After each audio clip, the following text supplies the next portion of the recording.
You know, in Sleeping Beauty, you know, Sleeping Beauty goes to sleep. And the reason she goes to sleep is because you have to remember what happens is she has parents who are quite old. And so they're pretty desperate to have a child, like so many people are now. And they only have one child, like so many people do now. And they don't want anything to happen to this child. Because like, hey, it's a miracle.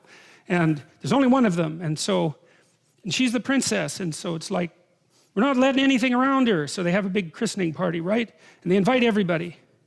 But they don't invite Maleficent. And Maleficent is the terrible mother. She's nature. She's like the thing that goes bump in the night. She's the devil herself, so to speak. She's everything that you don't want your child to encounter. So the king and queen saying, well, we just won't invite her to the christening. It's like, well, good luck with that. That's an Oedipal story, right? The Oedipal mother is the mother who devours her child by refusing, by overprotecting him or her, so that instead of being strengthened by an encounter with the terrible world, they're weakened by too much protection, and then when they're let out into the world, they cannot live. And that's the story of Sleeping Beauty, and that's what the king and queen do. And they apologize to Maleficent when she first shows up and say, well, you know, they have a bunch of half-witted excuses why they don't invite her. We forgot. It's like, I don't think so.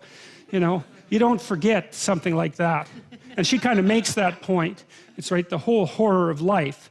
You don't forget about that when you have a child, that's for sure. You might wish that it would stay at bay, but you do not forget about it. The question is, do you invite it to the party? And the answer is, it bloody well depends how unconscious you want your child to be. And if you want your child to be unconscious, well, then you have the added advantage that maybe they won't leave home, and so you can take advantage of them for the rest of your sad life instead of going off to find something to do for yourself. Well, and then of course you can take revenge on them if they do have any what would you call impetus towards courage that you sacrificed yourself 30 years ago and want to stamp out as soon as you see it develop in your child. That's another thing that would be quite pleasant. And so that's what happens in Sleeping Beauty. Yeah, well, none of this is pleasant, and nothing that happens in that story is pleasant. So Sleeping Beauty, she's naive as hell. They put her out in the forest and have her raised by these three like goody two-shoes fairies that are also completely devoid of any real potency and power, right? There's nothing maleficent about them.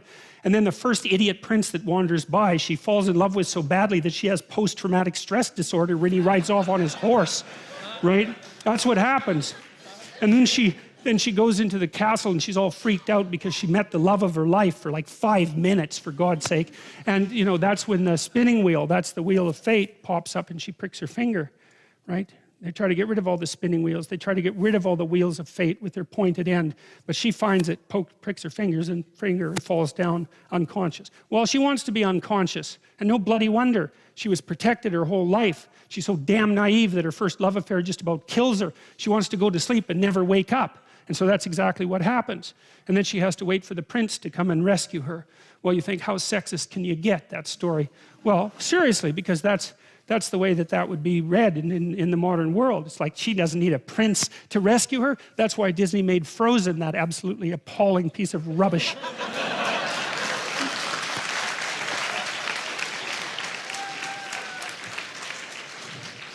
So, you know, you can say, well, the princess doesn't need a prince to rescue her, but you know, that's a boneheaded way of looking at the story, because the prince isn't just a man who's coming to rescue the woman. And believe me, he's got his own problems, right? He's got a whole goddamn dragon he has to contend with.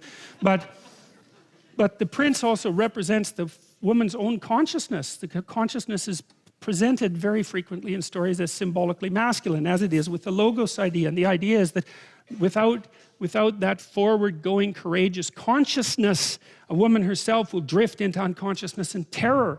And so you can read it as, well, the woman who's sleeping needs a man to wake her up. And of course, just like a man needs a woman to wake him up, it's the same damn thing. That's the dragon fight in Sleeping Beauty.